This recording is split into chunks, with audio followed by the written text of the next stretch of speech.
好，嚟緊咧講緊1970年庚戌年出世嘅朋友嚇，咁喺1970年嘅2月4號去到1971年嘅2月3號出世嘅朋友，自己查下當時係邊一日立春，通常都係2月4嘅，大部分2月4，咁2月3、2月4出世嘅朋友自己去揾翻當時邊個時間最有立春，同埋出嘅時間去對翻，究竟係之前嗰年啦，定係呢一年啦？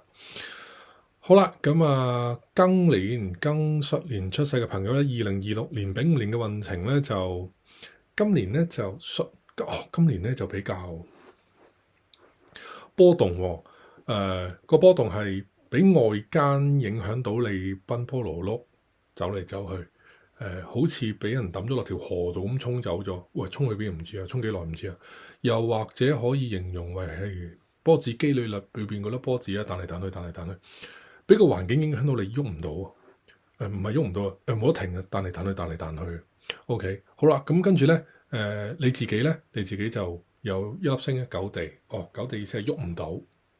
OK， 唔改變，其實你唔想改變啊，但係個環境又令到你想周圍喐，你唔想喐，個環境又令到你周圍喐，即係你係粒波子，你想停下，但係就冇辦法，個環境令到你走嚟走去。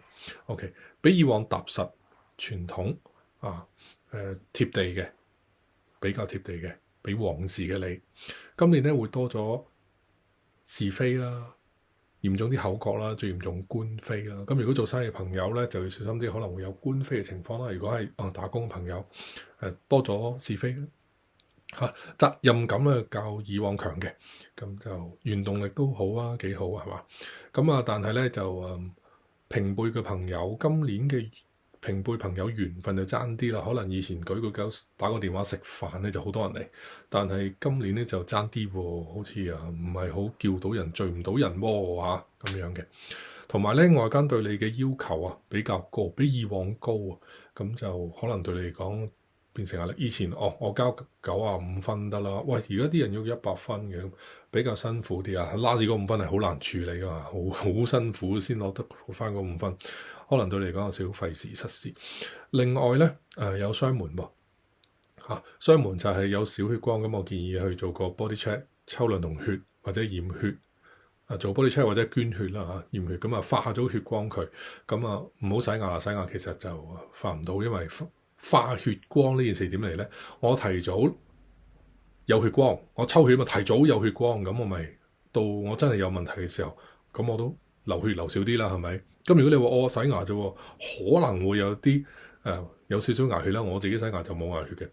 咁你都好少嘅血絲嚟嘅啫。咁你又點樣化到如果真係有問題嘅時候，你又點化到咧？即係你先前冇準備好嘛。咁所以咧，我就認為洗牙就唔係好化到啦。好啊，另外幫你嘅咧會點咧？幫你嘅事情係，當你遇到問題嘅時候。喂，你可以好細心、好小心、好小心，三思再三思，去諗，反覆去諗嗰啲問題，先再處理，對你有益。攤慢啲，再諗下，攤慢啲，再諗下對你有益。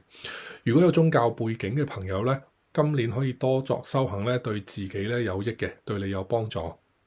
好啦，咁到工作嘅情況咧，工作咧今年咧似乎有啲停滯不前嘅感覺，你會好用力咁，好似追女仔咁啊！哇，擺好多資源、好多心機落去工作咯。咁但係工作似乎係停滯不前，無論做生意或者工作都好啦，哇，都好似件嘢跌咗落個氹度，掹唔翻上嚟，唔係好喐到喎。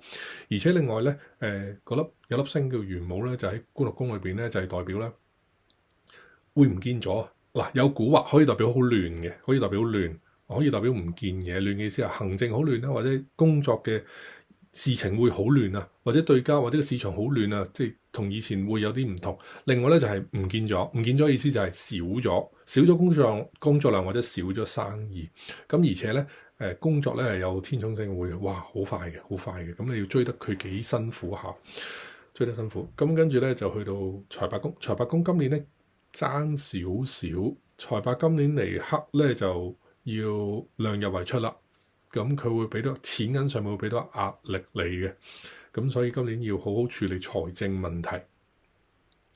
去到感情上面咧，今年咧鬧交或者摩擦會多咗嘅，咁會多咗啫，但係冇咩大問題嘅，小心處理一下溝通上邊咧就可以啦。